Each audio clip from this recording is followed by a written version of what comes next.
So I work for the Nuffield Family Justice Observatory. We were set up about 5 years ago by the Nuffield Foundation, which is an independent charitable foundation which largely funds research. And they set up the observatory with the aim of improving the lives of children and families in the family justice system through the better use of research and data. So really, Mike, addressing that issue that you were just speaking to. So I'm very happy to be giving evidence today with the hope that the evidence that I can share with you as part of this conversation and the conversations you go on to have can help build and improve the systems that are there for separating families and to help meet their needs. So when it comes to the evidence relating to private law proceedings and separating families, I think the headline is, as you've said, there's still a lot we don't know. I often talk about this area of evidence as being a 100-piece jigsaw puzzle where perhaps we have 4 or 5 pieces in. And if you compare the amount we know and understand about the families coming into private law proceedings to the families coming into public law proceedings and the ongoing trajectories for children and parents there, in private law we know much less, despite the fact that we have about 3 times as many private law applications as we do public law applications every year. Having said there isn't that much evidence, it's still quite challenging to summarise it all in 15 minutes. So for what I don't get a chance to cover today, I really would recommend having a look on our website. I'd particularly recommend the Spotlight summary papers that we've published. My colleague Alice Rowe authored one on experiences of children in private law proceedings and separation more generally in 2021. And my colleague Alia Saeed Tezier authored one in 2023 on adults and what we know about the adults in private law proceedings. There's also a number of other things like videos, for example, a video of the 2 leading judges in Dorset and North Wales talking about the Pathfinder model that we've had the opportunity to feed into. So that's something that I can talk to a bit more as I touch on some of this evidence. So for now, I will keep it necessarily quite high level and broad brush, but I do hope to focus on where we have good evidence, where we have some evidence, and also to highlight where we have big evidence gaps, where we don't have evidence. And when I think about this as an evidence base, I tend to think of it in 3 sections. So the first is that which relates to all separating parents, that general population, and what is often euphemistically described as the out of court space. Secondly, what we know about the small minority of families who separate and use the family courts to address their arrangements for their children, and what we know about their characteristics and their experiences of that process. And then thirdly, what we know about families' outcomes at the end of proceedings and anything we know about their longer lifetime outcomes. So starting then with the general population of separating parents, this is a patchy area of evidence. There is some very good in-depth qualitative research, which tells us about people's experiences. And these studies highlight a number of key themes, and I'll talk to that in a moment. But it is important to notice that these are small sample studies. And what we don't have are big empirical studies that explore exactly how many people are doing what and why. And that does represent a significant evidence gap. But to give you a flavour of the evidence we do have, I'm going to talk briefly to a study that the Observatory funded from Dr. John Simons and his team at the University of Bristol, which was published in 2022. I'm going to talk to that one because it's the most recent, but also because it picks up on a number of themes that come from the research studies that predate it. And I think that's important to note, that whilst we don't have that big empirical study, we do have some themes that have been repeated time and time again in the other smaller studies. So that's still worth paying some attention to. The first message, perhaps unsurprisingly, is that separation is a very difficult time for people. And I don't suppose that will come as any surprise to those of you here today. But I do think it's really important that we engage with that reality if we are trying to build a response that's based in the evidence and that is going to meet the needs of those families. The research highlights that families find themselves in a situation where they're facing a broad range of challenges, which include, but importantly, aren't only about making arrangements for their children. So they'll be addressing issues around how to make 2 households work financially, and that could include issues around child support or benefit implications. It's worth noting that around 50% of people described as lone parents of children under 5 are living in poverty. So that really talks to the idea of separation as a massive financial shock and the really tangible implications that has for people in their lives.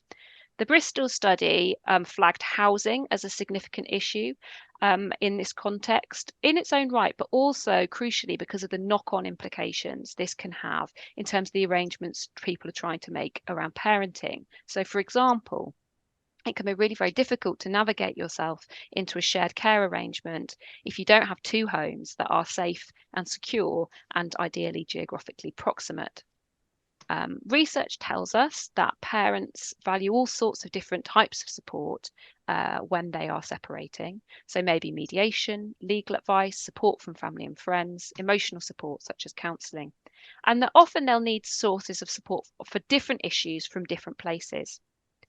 The Bristol research highlights the fact that access to resources, in particular financial resources, can have a big impact on people's ability to access other sources of support. So, where people have a good level of financial resource and could pay to access those services, that could help buffer the negative impact of separation. It didn't make it go away, it didn't make it an easy process, but it could take the edges off some of the more difficult elements of it.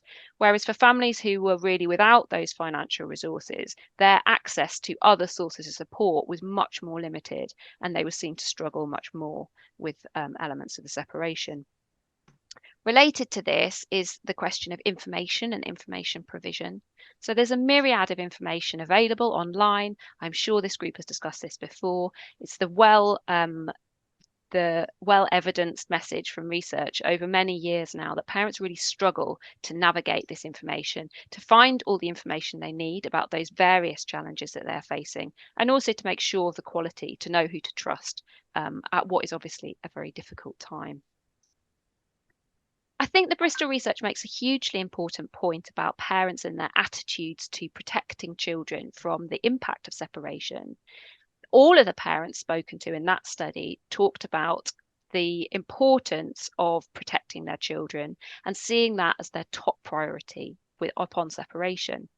But they also talked about how that can be very difficult to do when things are emotionally difficult for you yourself. And children spoken to in that research, as children spoken to in other research studies about their experiences of separation, talked about not knowing what was going on, not feeling that they had any say, and finding the experience of being left in the dark actually adding to their distress that they were already experiencing. In terms of how people resolve problems in making arrangements, the study followed many studies before it in highlighting that the parents spoken to were very largely wanted to avoid court. And they saw it as likely to be a very negative experience, which would up the ante in terms of the difficulties in the relationship. They talked about other forms of support, so mediation, legal advice, friends and family support, and also other ways, more informal ways of reaching resolution, what the president of the family division often refers to as the kitchen table discussion. So I think understanding that some of the key themes of the research on separating parents in that out of court space, as I said at the beginning, the big evidence gap here is the absence of large scale studies. And I think that's not least because the data on separating families as a whole group is really quite hard to come by, precisely because it's not all held by one central service provider. At the Observatory, we're really keen to see how some of the large-scale survey studies, things like the Understanding Society study, which speaks to thousands of people and now incorporates questions around separation, how data from those sorts of studies might be used to give us greater insight into the experiences of that group. So we're really hoping that that will be a promising avenue for research over the next few years. Coming then to the second evidence cluster that I referred to, and this is the research relating to the court population. And again, I have to stress that this is a minority of separating families, and it's really important not to take the situation of that group as representative of all separating families. We've seen some really important improvements to what we know about this group of families in recent years. As an observatory, we've funded something called the Family Justice Data Partnership, which has published a series of reports called the Uncovering Private Law series, which seek to understand more about the characteristics of those coming to court. So in these studies, the researchers have looked at the high-level data from Cafcass and Cafcass Cymru in Wales, those being the social work agencies that support the court. And where possible, they've linked that data to other anonymised population level data sources. I can explain more about that later if people want me to. So health data or deprivation data to give a better understanding of the circumstances of those families. So we've got a lot of new insights from this research, but I think it's also important to note that as with any study based on that sort of administrative data, it's limited in what it can tell us to what is recorded in those systems. We can't answer all the questions we would like to because the data is primarily recorded for the purposes of those organisations fulfilling their functions. So it doesn't always quite match up to what we might want to know. And so wherever possible, we as an observatory have tried to bring together that data and look at it alongside other forms of data and evidence. And that's what I will try to do very briefly now. So I think the big headline from the combined picture painted by the evidence is that it's a very vulnerable cohort of families who find themselves in front of the family courts. So first of all, we now know from the Who's Coming to Court reports published by Dr. Linda Cusworth and her team at the Data Partnership that this group is disproportionately likely to live in the most deprived areas of the country. So whilst this cohort might contain some very wealthy families with near limitless resources to pursue litigation, that is not the norm for this group, in fact, quite the opposite, which links to the data on representation. So since the removal of legal aid for most private family cases, around 80% of cases now feature an unrepresented party, and just over 40% of cases involve two unrepresented parties. We can also see that this group is disproportionately likely to be suffering from poor health compared to a comparable population. So a study undertaken by Dr. Linda Cusworth and her team focused on Welsh data, and it linked the Welsh Cafcass Cymru data to anonymised health data for the same individuals. And this showed that depression and anxiety were around 3 times higher for the cohort of families coming into court as for a comparison group, and 4 to 5 times as high for self-harm. And that's before they have been through the court process.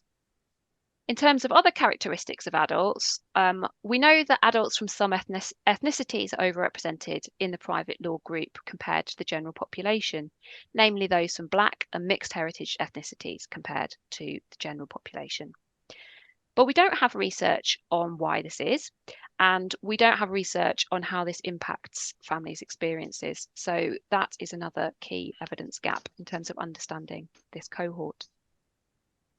Moving on to domestic abuse, I note that Professor Rosemary Hunter has already given evidence about domestic abuse, and I've had the opportunity to watch that and would agree with her that the evidence showing that domestic abuse is a very significant issue for this cohort.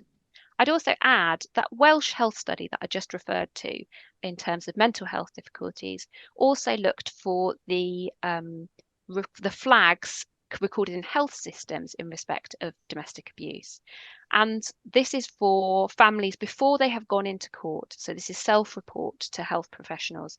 And that saw a very, very significant increase in the level of reporting of domestic abuse to health professionals for the in-court sample, the sample that went on to go into court, compared to the out-of-court sample. So it's another piece of evidence which I think means it's fair to say that domestic abuse within the private family courts is a significant issue. And it's also one of the most researched areas when you look at other characteristics or issues. But there do remain big gaps in terms of what we know about domestic abuse in private law proceedings and separating families more generally. And similarly, we have gaps in our understanding about other types of harm to children and how the court deals with allegations of these. It's in this context that the Domestic Abuse Commissioner's Office has been given the mandate to pilot a monitoring framework to improve what we understand about how the family court deals with allegations of domestic abuse. And the design and implementation of that pilot is currently underway. And we look forward to seeing the progress of that and how it might fill some important gaps. And from the observatory's point of view, we're also keen to see whether this could provide a model on how data is gathered more generally about cases as they go through the court, because that at the moment is an area where we don't feel we have enough evidence and understanding. There is data captured by the HMCTS dataset called Family Man, and that dataset is just becoming available to researchers, and we're really keen to see what further analysis that might bring. But we do also think that those other methods of looking at data collection would be really helpful for us answering some of those key questions about the experiences of families. In terms of children's experiences, this isn't something that you get much of from the administrative data sets from CAFCASS and CAFCASS Cymru. Safe to say that later this week, we will be publishing a report from the Family Justice Data Partnership, which highlights the large numbers of children who haven't benefited from the opportunity to participate in proceedings that relate to them or have been spoken to in relation to their wishes and feelings. And interesting, that figure doesn't change very much dependent on how old children are, which I think is something new for us to consider. The wider evidence of experiences of proceedings doesn't make for particularly happy reading. It does, however, give us some really helpful steers on what does make a difference to children and what small changes could make a big difference in terms of improving their experiences.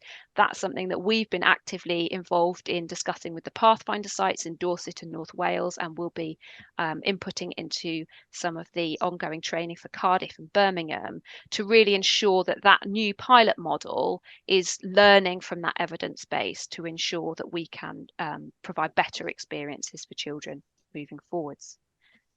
So finally, I am on to my third chunk of the evidence, which I think is going to be the shortest because in many ways it is the biggest black hole.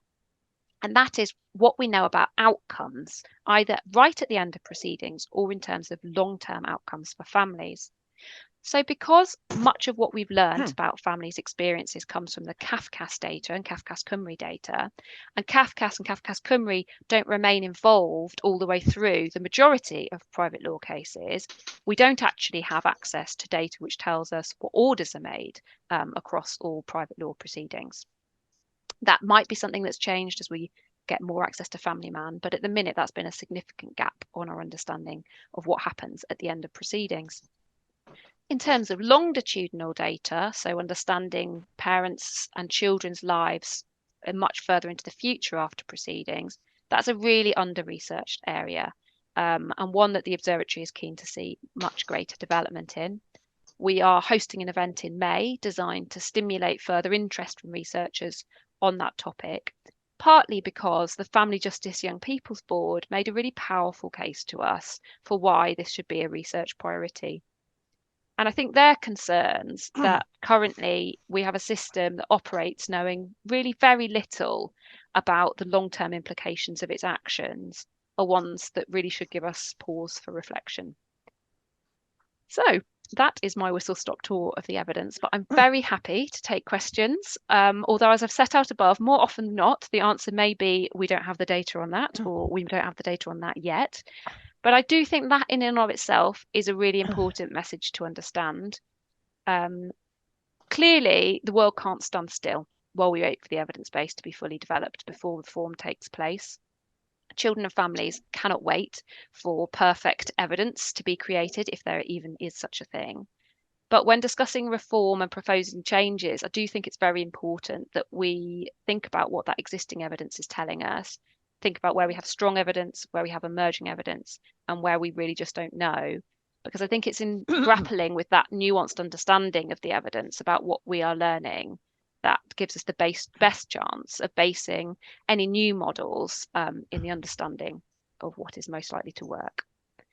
So I hope that was useful and not too rushed, but I'm very happy to answer any questions. Absolutely excellent. Thank you so much. My first question is, every university has a department of law. What on earth are they doing? Why do we need a Nuffield Foundation Observatory? Why aren't they doing it? Well, I think that's a really good question about why the observatory was set up. It was partly to ensure that there was even more research on family law and family justice, but actually it was partly a recognition of the fact that academics can be excellent at undertaking research. It doesn't necessarily mean that that research then goes on to have excellent impact in practice. And what we've learned working with lawyers, social workers, judges, and crucially families is that there's quite a lot of translation that has to happen between the learning from the evidence and then that being useful in practice. So, for example, as I said, we've been working very hard with the Pathfinder sites on what the evidence says about children's experiences of private law proceedings and how they would like those to be changed to improve their experiences, and how you actually do that, how you make that work in a practice context. So I hope that's where we are, but very similar to Ros. In an ideal world, family justice would be all done and dusted, and we won't need to exist anymore. Okay, Elizabeth Sloss, I can see your hand is up. I found that extremely interesting.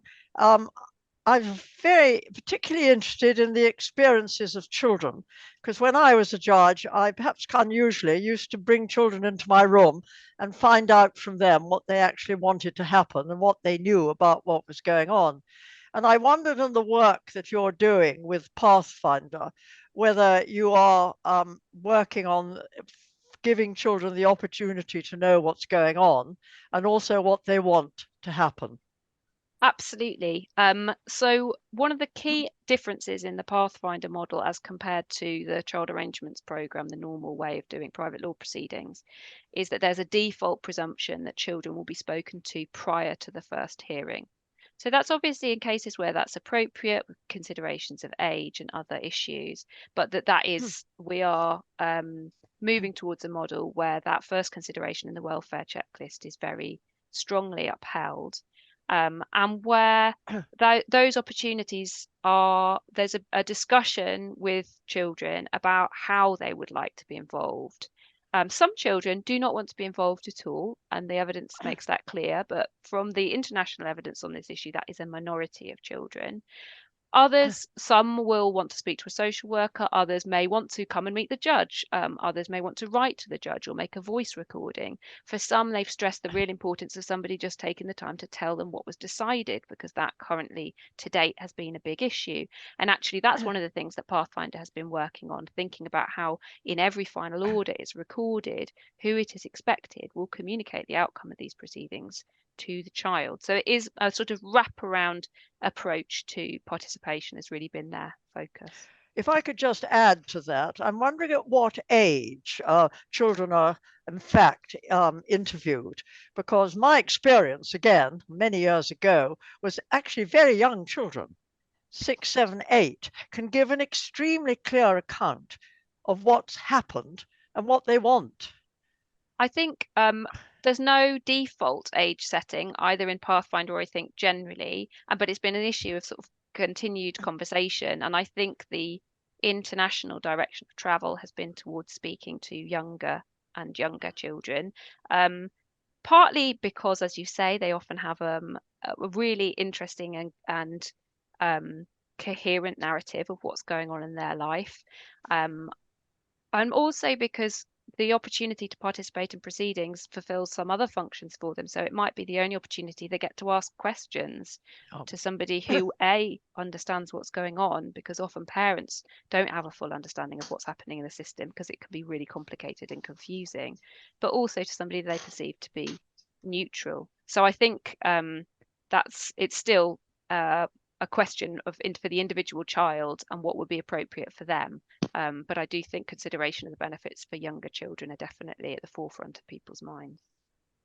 Thank you very much. I'm going to call Sam Morphy because he hasn't spoken yet, and then Nick Child. I've actually got two questions, but I'll get one in to start with. You mentioned the national monitoring mechanism to collect data on domestic abuse. Do you have any concerns that that data gathering organisation is going to sit within the Domestic Abuse Commissioner's offices, when the Domestic Abuse Commissioner has talked against what she calls the pro-contact culture? And in terms of it being proper rigorous research, are you concerned that it's possibly sitting within an organisation which may well have a vested interest in seeing the data being skewed in one way? I think I have the benefit of knowing some of the research team at the Domestic Abuse Commissioner's Office, and I think they are very strong researchers. And to that extent, I have great confidence that they would continue with the sort of ethical rigor that I would expect researchers to uphold. I think it's always difficult to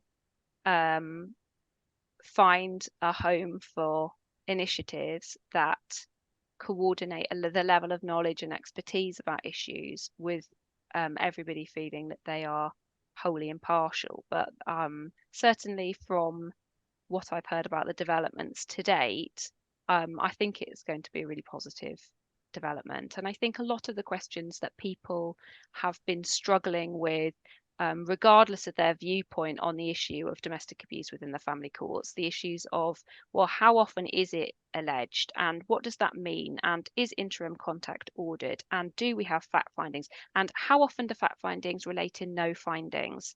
Those questions that I think people across the spectrum of the debate have been asking are currently unanswerable. And my understanding is that the scope of the monitoring framework is designed to answer some of those questions, which I think would generally be helpful for everyone, including those who feel that domestic abuse is an issue that is creating a situation in allegations of domestic abuse, creating a situation in courts that is unfavourable to people who are having abuse alleged against them. I think that question of, well, what actually does happen really vitally needs to be answered from all perspectives.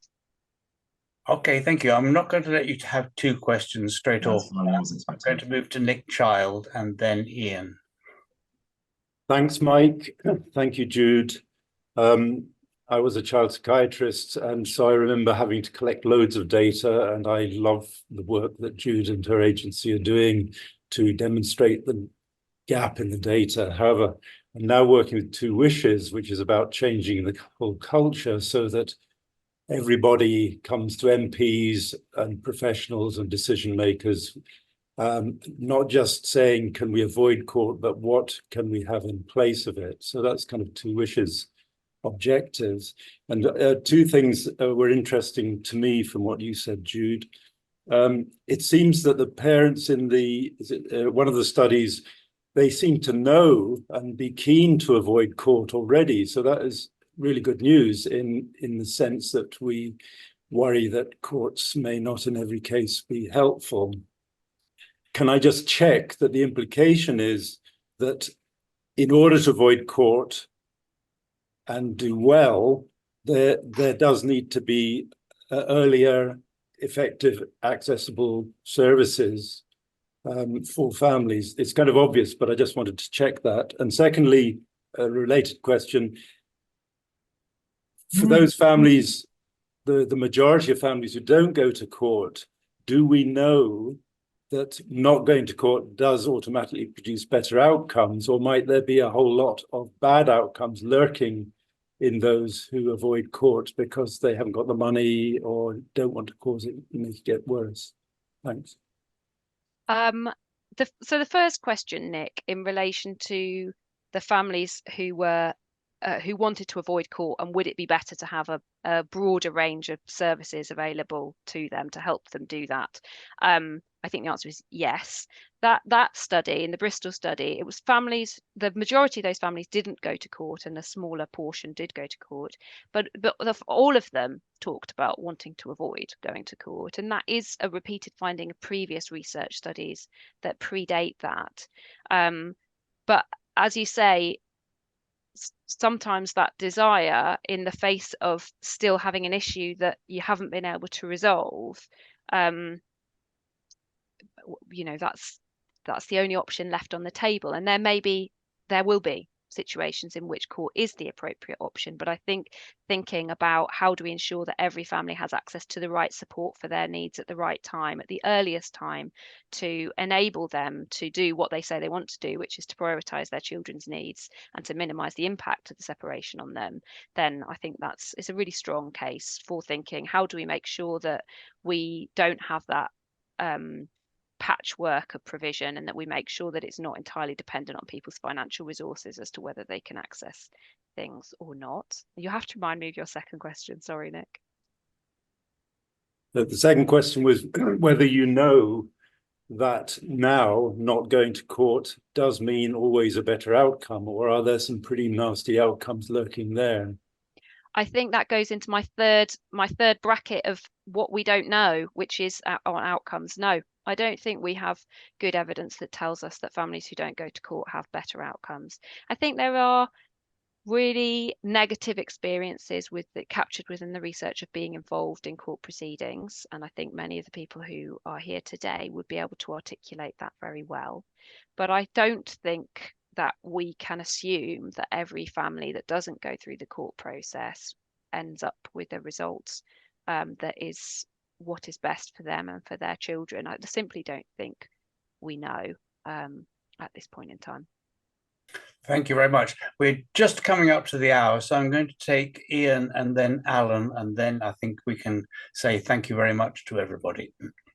So if you can be as brief as possible, that'd be great. Sure. Really just two suggestions to Jude.